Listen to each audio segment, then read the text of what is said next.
So she controlled a snake by doing nothing? জাপানের রাজধানী টোকিওর Hibiya পার্কে ঐতিহ্যবাহী তাকারাজুকা থিয়েটারে শুরু হওয়া ৩৮তম টোকিও আন্তর্জাতিক চলচ্চিত্র উৎসবের পর্দা নামল আজ।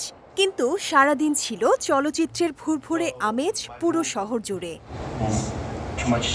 প্রতি বছরের মতো এবারও বিশ্বের নানা দেশের চলচ্চিত্র এই উৎসবে প্রদর্শিত হয়।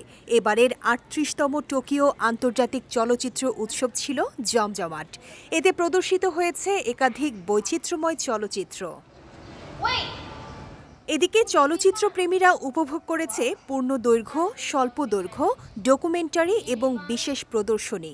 উৎসবে প্রদর্শিত হয়েছে ১৮৪টি চলচ্চিত্র, যেখানে ছিল আন্তর্জাতিক প্রতিযোগিতা, প্রশ্নোত্তর পর্ব, সিম্পোজিয়াম ও মাস্টার ক্লাস। এদিকে ৩৮তম টোকিও আন্তর্জাতিক চলচ্চিত্র উৎসবের কারণে পুরো টোকিও শহরে সিনেমা হলগুলোতে ছিল দর্শকের সমাগম।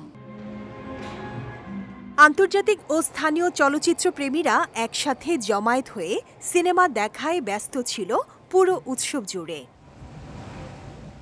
চলচ্চিত্র প্রেমীদের এই আনন্দযাত্রার পর্দা নামলেও এই রেশ যেন ছড়িয়ে পড়েছে টোকিও শহরের অলিগলি ছেড়ে চলচ্চিত্র প্রেমীদের মনে। আসছে বছর আবারও উৎসব আয়োজনের প্রত্যয় আয়োজকদের।